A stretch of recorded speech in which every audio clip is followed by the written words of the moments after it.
Rain opened his eyes slowly. Cold air touched his skin. His breath fogged in front of him. He was lying inside a cryopod, and lights above flickered gently.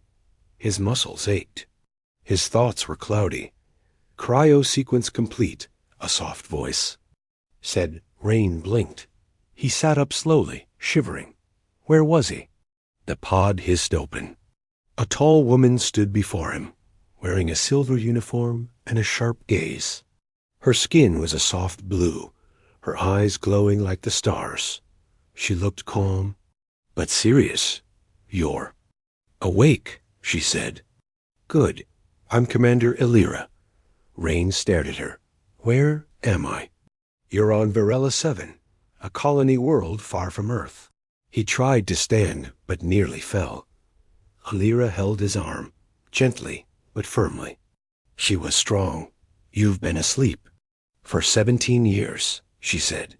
Rain's mind raced. Last thing he remembered, he was part of a deep space mission. His ship went silent during jump travel. He never reached his destination. "Why did you wake me?" he asked, still groggy. Commander Elira paused. "Because you're the only man left." Rain frowned. "What do you mean?" She turned and walked toward the exit. "Come, I'll show you." The hallway outside was bright, clean, and strangely quiet. Soft white walls curved like the inside of a shell. Rain followed Elira, trying to keep his balance.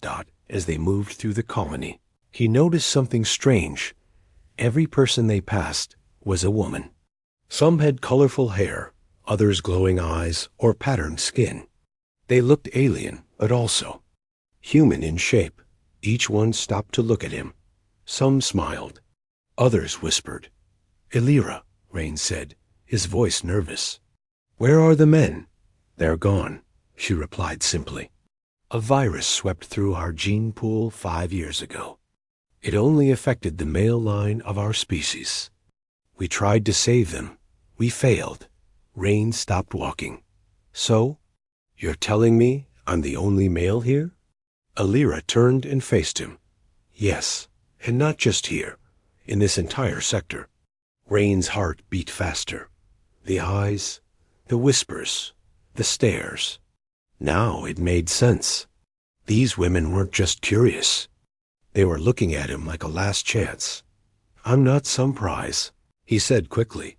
"No one said you were," Elira replied, her voice calm. "But you are something this colony needs if we are to survive." Before he could speak again, a deep tone echoed across the corridor. A voice came from the colony's speaker system. "Attention, citizens. The Council of Elders has approved the genetic continuation protocol. The mating lottery begins at midnight." Rain's mouth fell open. "Did I just hear that right?" Elira nodded. "The law is old but clear. One man, many women. A lottery decides who may connect." He stepped back. "I didn't agree to this. No one is forcing you," she said gently. "But if you refuse, there will be chaos. Some women may try to take you by force. The lottery keeps balance, order. It's controlled." Rain ran a hand through his hair. "I'm not ready for this. I just woke up." "I understand," she said, "but they've been waiting a long time." Elira turned away and walked into another room. Rain followed. It was a small private chamber. A screen on the wall displayed thousands of names already submitted for the lottery. Thousands. His image was on the screen too, standing, smiling, labeled Prime Seed. He turned away, feeling sick. "They didn't even ask me," he whispered. Elira stepped close. "I didn't want this either. But if the colony fails, we all vanish." Rain looked at her, trying to read her face. She wasn't lying.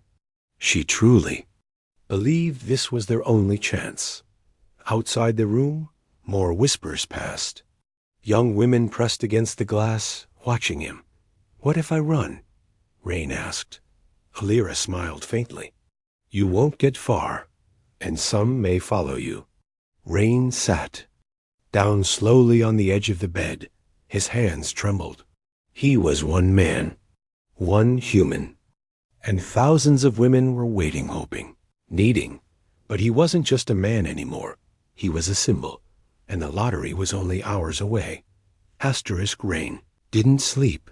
He sat on the edge of the soft alien bed, staring at the screen, showing thousands of names, each woman hoping to be chosen. The room was silent, but outside he could feel the energy of the colony rising. Whispers, footsteps, quiet laughter. The whole station seemed alive. The lottery was just 3 hours away. Rain's heart was heavy. He had come here to explore space, to help humanity, not to be treated like some prize in a game he didn't understand. He felt trapped in a place that looked clean and beautiful, but smelled of desperation. A knock at the door broke the silence. A tall young woman stepped inside. Her hair was white, her eyes golden. She wore a simple tunic and looked unsure. "My name is Alina," she said softly. "May I come in?" Rain nodded. She stepped closer, holding something small in her hand. It looked like a metal tablet with glowing runes. "I'm part of the registry team," she said. "We collect the names for the lottery." She looked around nervously and lowered her voice. "But I need to show you something." Rain leaned in as she placed the tablet on the table. With a swipe of her finger, the screen displayed the list of registered participants. "Over 12,000 names," Alina whispered. "But that's not the problem." She tapped the screen again. A new window opened, showing logs of identity scans. Several names were duplicated under different IDs. Some had entered the lottery multiple times, using forged genetic data. "They're cheating," Rain said quietly. Alina nodded. "It's forbidden, but desperation makes people do strange things." He stood up, pacing. "So this lottery is not even fair?" "No. And the worst part is someone inside the council is helping them." Rain felt cold again. This wasn't just a game. This was a war happening behind fake smiles. "Why are you telling me this?" he asked. Alina hesitated. "Because I wanted to enter too, but I didn't. I couldn't. It didn't feel right." "You're not an object." Rain looked at her carefully. She was nervous, honest, and maybe the first person who treated him like a human since he woke up. "What happens if I stop this?" he asked. She shook her head. "If you cancel the lottery, the council will lose control. Some of the women, they'll fight. Others may even try to claim you by force. This colony's on edge." Rain stared at the glowing list. 12,000 names, and some weren't even real. He had to do something. "Can you give me access to the full registry?" he asked. Alina bit her lip, then slowly nodded. "But if they catch me?" "They won't," he promised. "I won't let them." An hour later, Rain was in the old control chamber, deep under the colony. The walls were made of smooth stone, untouched for years. Alina had guided him there through service tunnels, away from eyes and ears. A single console blinked in the center. Rain tapped into the system. He wasn't a master hacker, but basic system logic hadn't changed in decades. He filtered the data, scanned the entries, and what he found made his stomach twist. 300 identities were fake. One name appeared 19 times, with small changes in DNA markers. Another had used dead citizens' codes. It was clear now. The lottery wasn't just unfair, it was rigged. He looked at Alina. Who would do this? She whispered, "Someone high up, maybe even Alira." Rain's mind raced. Alira had seemed calm, wise. But what if she had more reasons to control this process? Just then, a red alert flashed on the screen. "Unauthorized access detected," the console warned. "They're tracking us." Alina gasped. Ray shut down the system quickly. The lights flickered. Someone knew. We need to get out, he said. As they ran through the dark halls. Voices echoed behind them. Guards. Quick footsteps. They turned a corner only to find Commander Alira standing there. Arms crossed, 2 guards behind her. Rain froze. Alira's face was unreadable. You shouldn't be down here, she said calmly. Ryn took a breath. You lied. The lottery is fake. It's being manipulated. She didn't flinch. It was the only way to keep peace. Rain stepped closer. Peace based on a lie is still a lie, she sighed. The colony needs you, Rain, with or without your consent. Alina gasped. Rain narrowed his eyes. That was no longer a suggestion. It was a threat. Asterisk. Rain stood frozen. Commander Alira's words echoed in his mind. The colony needs you, with or without your consent. He had expected many things. Fear, tension, even anger. But not this. Not a calm threat, masked behind soft words and a cold stare. Alina stepped in front of him, defiant. You said this was voluntary. You promised. Alira didn't raise her voice. It was, until the cracks started. Rain's presence awakened instincts we buried for too long. If we lose control now, everything falls. Rain clenched his fists. So you'll lie to everyone? Force me into this lottery just to keep your people quiet? I'm not forcing you, she said, turning away. The colony is. 2 guards stepped forward, not aggressively, but enough to make the message clear. The choice was already made. Rain looked at Alina. Her eyes were wide with fear, but she nodded slightly. Whatever happened next, he had to stay calm and play. Along for now. That night, the lottery began. The central plaza was packed. Thousands of women, all standing in quiet rows. Soft glowing lights floated above their heads. The air buzzed with hope, nerves, and silent competition. Rain stood on a raised platform, next to Commander Alira, and a silver orb, the selector core, which would draw the name randomly. Or so they claimed. Rain scanned the crowd. He saw faces. Of all ages, young, older, fierce, soft. They were all looking at him. The orb pulsed once. A name lit up in golden letters in the sky. Talarin. A murmur spread through the plaza. Rain looked around as a figure stepped forward. Tala was quiet, tall, and carried herself like a soldier. Her hair was tied back in a simple braid, her body covered in combat-grade cloth. But her face was calm. Too calm. She walked up the platform slowly. Then, something strange happened. As she reached Rain, she lowered her head. Not in joy, but shame. I'm sorry, she whispered. Rain blinked. Sorry for what? Before she could answer, a loud blast echoed across the plaza. Screams followed. A section of the crowd scattered as a drone exploded in the distance. Smoke filled the air. Security guards rushed to contain the panic. Alira shouted orders.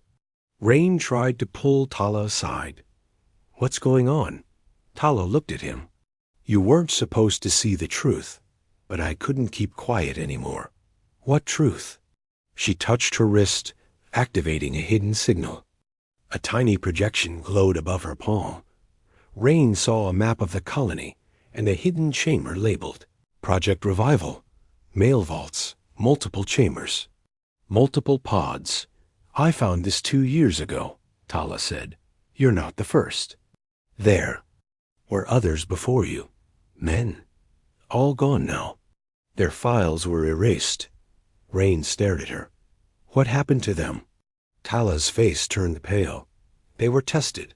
Some refused the lottery. Some tried to escape. None of them survived. Rain's blood ran cold. He remembered the logs Alina showed him, the missing identities, the faked codes. It wasn't just cheating. It was cover-up. I entered the lottery to get close, Tala continued. I had to see it for myself. And now that I'm here, I'm with you. Behind them, the crowd was still in confusion, but the guards were forming tighter lines. Alira shouted again, but her words were drowned out by sirens. Rain leaned in. Can you take me to that chamber? Tala nodded. Now or never. They ran through the smoke dot, using her clearance codes. Tala guided him through a hidden tunnel. Below the plaza, the lights flickered, and the air turned cooler as they descended. Finally, they reached a sealed glass door. Tala pressed her ID chip against the panel. It clicked. The door opened. Rain stepped inside, and what he saw made him stagger. 10 cryopods, just like his, all empty. Only 2 had biosigns still logged, both marked as deceased. Tala looked down. They wiped the records. Made it look like you were the only one. But this is the truth. Rain's eyes burned. They lied to everyone. She nodded. And if you fight back, you might end up like them. He looked at the pods. Again, all those men, erased from history. Sacrificed for control. No more. He turned to Tala. We end this, but we need proof. Tala handed him a data core. This has everything.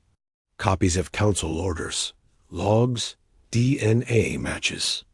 Even Alira's voice confirming the cover-up. Rain held the small device tightly. The lottery had a winner, but the real game had just begun. Asterisk. Rain held the small data core tightly. In his hand.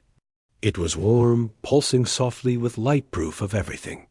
The lies, the secrets, the dead men before him. This wasn't just about a lottery anymore. It was about control. Behind him. Tala closed the heavy vault door. The sound echoed like thunder through the empty chamber. They were alone. 10 pods lined the walls, some still blinking faint red. The cold silence felt like a graveyard. Rain turned slowly, staring at each pod. They all died here. Alone. Tala walked beside him. The first one was revived 8 years ago. He refused the lottery. They told him he'd be allowed to leave. And claimed his pod failed. 2 more were selected, but once the council saw they wouldn't cooperate, they were labeled defective and removed. Removed?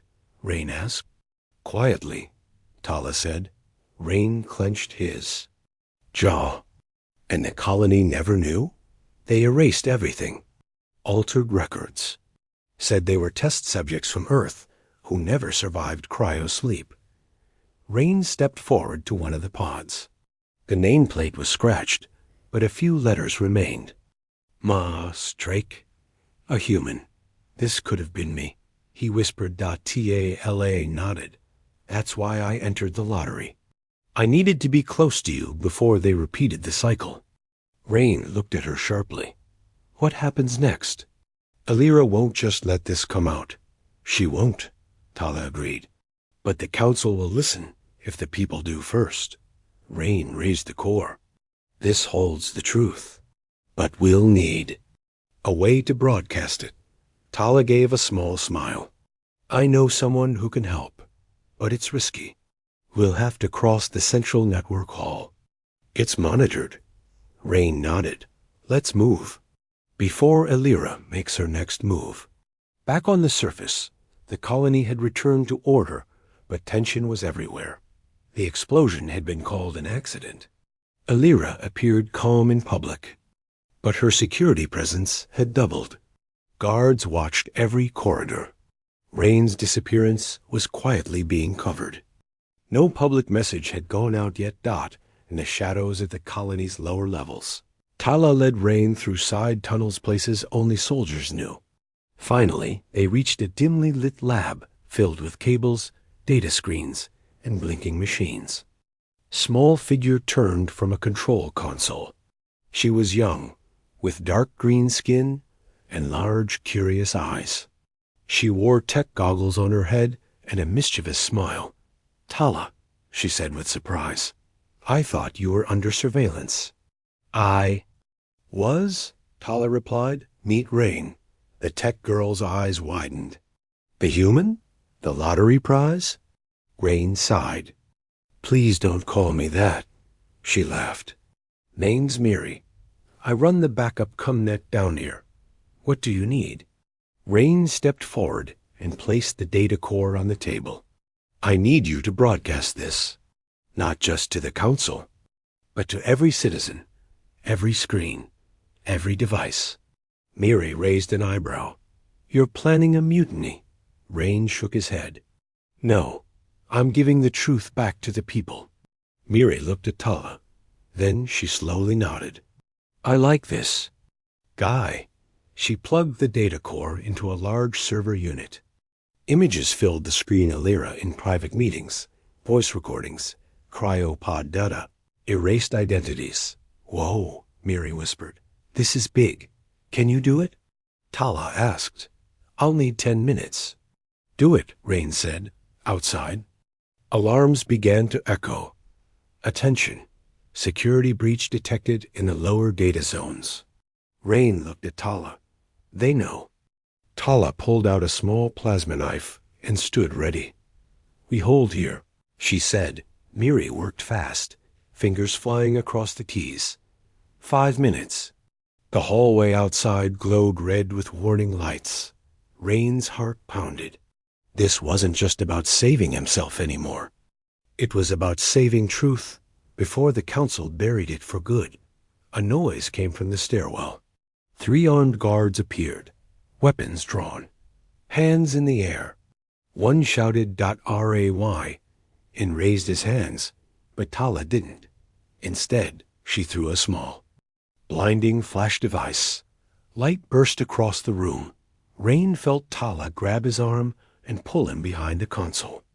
Plasma bolts hit the wall where he'd been standing. 2 minutes. Miri yelled .tala, returned fire, not aiming to kill. Just hold them off. Rain peeked through the console and saw the hallway flooding with more guards. We won't hold much. Longer. Now, Miri shouted. I'm sending the signal. The screen flashed. All across the colony, every device lit up. Homes, streets, command stations. Alira's voice echoed. If he doesn't agree, we remove him quietly. He's a tool, not a person. Gasps filled the colony. People stared. Whispers turned to cries of shock. Rain's face appeared on screen. He looked into the camera. I am not your property. I am not a prize. The truth has been hidden from you, but no more. Tyla smiled through smoke and fire. The truth was free, but the war had just begun. Asterisk. The colony had fallen into silence. For the first time in years, the truth had been shown to everyone uncut, raw, and undeniable. Alira's cold orders, the erased identities, the secret deaths of previous human males, the crowd's faces across. The colony changed from joy to betrayal in seconds. Rain's voice had echoed across all districts. I am not your property. I am not a prize. The truth has been hidden from you, but no more. And now the people were angry. Outside the broadcast chamber, security forces clashed with crowds. Some guards removed their helmets and joined the people. Others held their ground. Sparks flew as the colony shook from the inside, not by weapons, but by awakening Dot in the hidden lab. Miri slumped in her chair, exhausted. We did it, she breathed. It's out.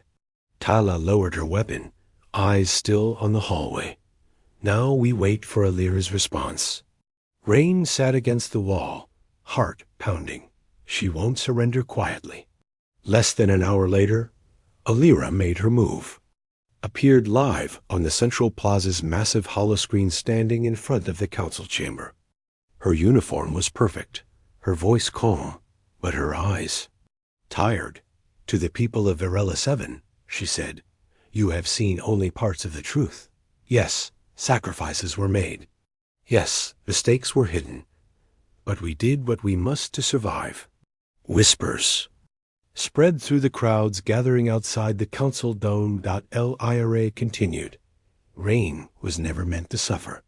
He was chosen because he could carry us forward. But now, thanks to him, we are more divided than ever.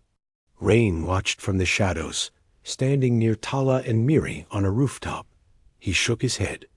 She's still trying to spin it. But then Lyra said something unexpected. I will. Step down. The crowd gasped. I will not be the leader who breaks our future apart. Let the people choose. Let Rain choose. But this time, without deception. Tala's eyes narrowed. That's not like her. Rain felt something shift. In his chest, he wasn't sure if he believed her. But it didn't matter. The people had already turned. Power was no longer hers. Later that evening, Lyra requested a private meeting. Rain agreed, but only if Tala came with him. They met inside the abandoned command deck of the original colony ship. It had been dark for years, untouched since the first settlers landed. Dust floated through beams of golden light from the ceiling. Lyra stood alone at the far side of the chamber, her cape folded behind her. Rain stepped forward slowly. You lied to me, he said, to everyone. I? No, she replied softly, and I deserve whatever comes. He didn't expect that. Lyra took a slow breath. We weren't supposed to survive. After the mail line was wiped, we were told to abandon the colony, but I refused. I fought to keep this place alive. And when the council found cryo records of human males, we took desperate steps. You called it survival, Rain said. But you treated me like a resource, she nodded. I did, and I see that now. Rain stayed quiet. Tala stood at his side, hand on her weapon, just in case. I won't fight anymore, Lyra said. But I needed to say this. I never wanted to be your enemy. I only wanted to protect my people. Rain stepped closer and helped me rebuild. It right, Lyra looked up. If the people still listen to me, I will. Then she turned and walked away. Alone. By sunrise, the colony had changed. Lyra officially resigned. A public vote was planned. Guards were pulled back. A council was disbanded. And the lottery? Cancelled. Forever. Rain was no longer a prize.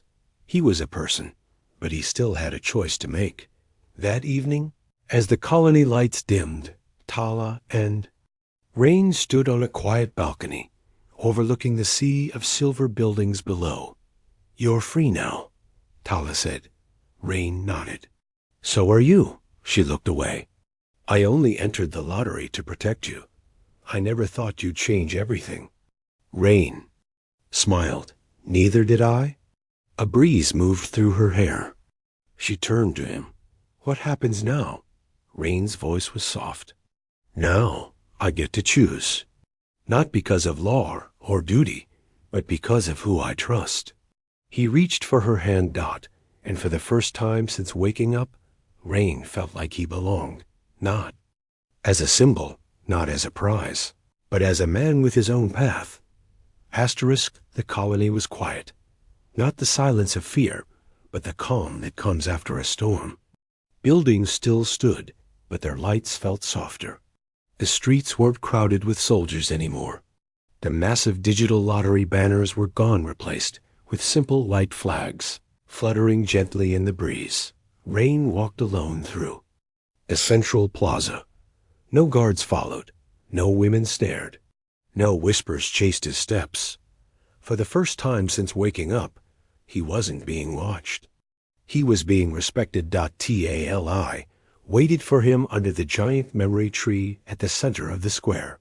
Its glowing leaves shifted color, slowly green to gold to silver, as it read the emotions of those around it. Today, the leaves shone blue. Calm. Trust. She smiled gently as he approached. You made a choice, she said. Rain nodded.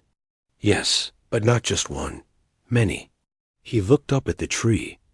I chose not to run when I could have.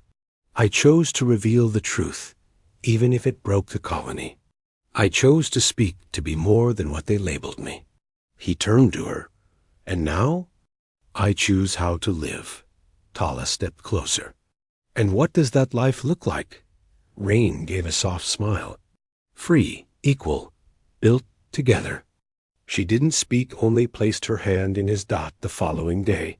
The new colony charter was announced. No more forced bonds. No more genetic lotteries. All beings, regardless of origin, role, or history, would be treated with equal dignity. Charter was signed not by a government, but by the people. And Rain? He refused any title. No first male, no reformer, no savior. He wanted none of it. Instead, he became something far quieter and far stronger. A builder. He joined Miri and Tala in reworking the colony's infrastructure. Schooling for both genders. New programs for cross-species dialogue. Open entry to communication with other systems, including Earth. For the first time in decades, Varela 7 wasn't just surviving. It was becoming something greater. Weeks later, Rain sat outside the original cryo chamber. It had been shut down, sealed off not as a prison, but as a memorial. A plaque was placed near the entrance, in memory of those who were silenced before they could speak. May we never forget them again. He closed his eyes.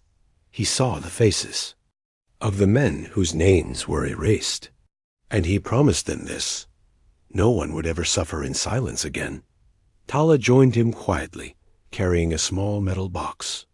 Inside it 3 tiny saplings, genetically strong enough to grow in Varela's soil. Thought we'd plant something, she said softly. Rain smiled. A start. They dug into the red clay with their bare hands. One by one, they placed each sapling beside the memorial stone. It wasn't much, but it was real. Months passed. The colony thrived under new leadership, selected by open vote. Elira left public life and chose isolation, planting gardens on the outer plains. No one followed her. No one punished her. She had chosen to let go, and that was enough. Rain never returned to Earth. When they contacted him, offering praise and honors, he simply declined. I'm where I need to be, he said, with people who grew stronger, not by power, but by change. On the day of the first Unity Festival, the colony gathered once again in the central plaza.